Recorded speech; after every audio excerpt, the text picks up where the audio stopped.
From JBS Studios in Greater New York, this is the JBS News Update with Teisha Bader. I'm Teisha Bader with the JBS News Update for Thursday, August the 27th, 2020.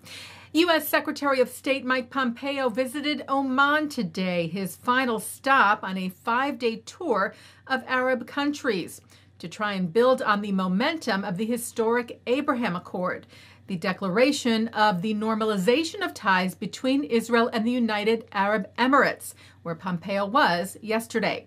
Pompeo tweeted, met today with Omani Sultan Haitham bin Tariq Al Said on the importance of building regional peace, stability, and prosperity through a united Gulf Cooperation Council. Oman's official news agency ONA reported after the meeting that aspects of the existing bilateral cooperation between the Sultanate and the United States were reviewed within the framework of the strong relations that bind them, but no reference was made to Israel, though the country did welcome the UAE deal when it was announced earlier this month.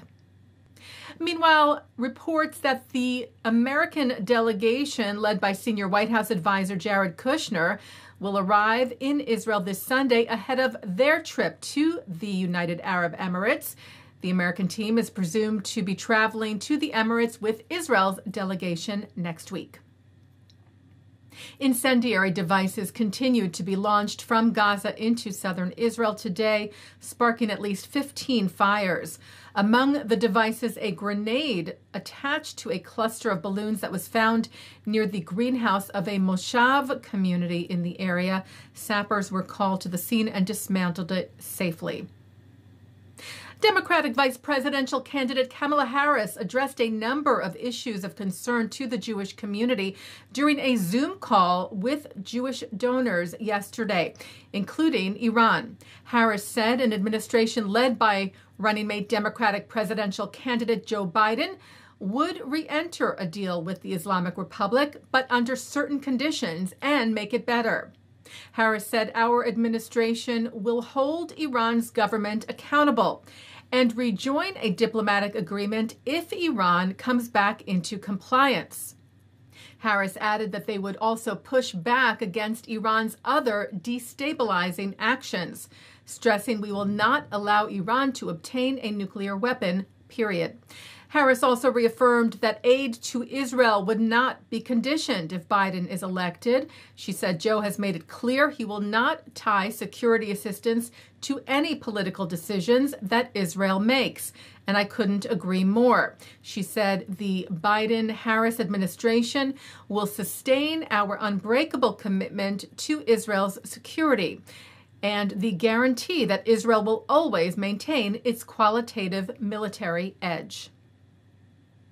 Veteran broadcaster and pro-Israel activist Phil Blazer has died. Blazer was known for his award-winning radio career, including the Jewish Soul radio program, which he founded in 1965, and for creating JLTV in 2006. And also for his many efforts for the Jewish world, including organizing counter-protesters at the 1978 neo-Nazi march in Skokie, Illinois, and in 1985, appealing to the U.S. administration to save 1,000 Ethiopian Jews in Sudan, which led to a secret government rescue mission. Blazer died Tuesday. He was 76. And the father of renowned director Steven Spielberg and of writer and producer Nancy Spielberg has died.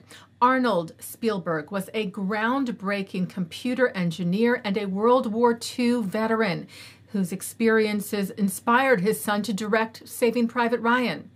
According to a statement from his children, the Spielberg Patriarch taught them to love to research, to expand their mind, to keep their feet on the ground, but reach for the stars, and perhaps most fatefully, they wrote, to look up. Arnold Spielberg died Tuesday. He was 103. Well, after an anti-Semitic post by the leader of the Philadelphia chapter of the NAACP, the national leadership of the association announced that it will take over the chapter and transition to new leadership next month. The Philadelphia Tribune reported this follows a virtual discussion held between local Black and Jewish leaders to address the post last month by Rodney Mohammed, which, as we reported to you, included a known anti-Semitic caricature called The Happy Merchant, along with the quote, "To learn who rules over you, simply find out who you are not allowed to criticize." Jewish groups had called for Mohammed's resignation. Mohammed initially said that he was not aware that the image was anti-Semitic when he posted it. Yesterday, he said he was sorry and that he welcomed the NAACP decision. Mohammed said, "I apologize for my previous post and the hurt this has caused, and I regret the insult, pain, and offense it brought to all, especially those of the Jewish community." CEO of the Jewish Federation of Greater Philadelphia, Stephen Rosenberg, said the NAACP is a preeminent civil rights organization, and we are grateful to both the local branch and national office for taking steps to address this situation and promote healing. We look forward, he said, to working with the NAACP to forge closer bonds with our two communities to address systemic racism and bigotry of all kinds. Antidefamation League Philadelphia Regional Director Shira Goodman said there is much work to be done to eradicate systemic racism, anti-Semitism, and all forms of bigotry from our society. We look forward to working with the Philadelphia NAACP under its new leadership and continuing our work with NAACP branches across the region and nationwide as partners in the fight against hate. Taking a look now at our programming for tonight on JBS for Thursday, August the 27th at 7 o'clock. It's Talmud Study. At 8, American Jewish historian Jonathan Sarna gives a historical perspective on anti-Semitism in America. At 9, Mark Golub sits down with Rabbi David Eliezri on L'chaim. At 10:30, it's the film Magical Israel Tzfat. And coming up next, Shachar Azani speaks with Israeli author and political commentator Ben Dror Yamini, who talks about Israel's political crisis, demonstrations, and the future of the current coalition government between Likud and Blue and White. And that's the JBS News Update for Thursday, August the 27th, 2020. I'm Teisha Bader. Stay healthy. Stay well.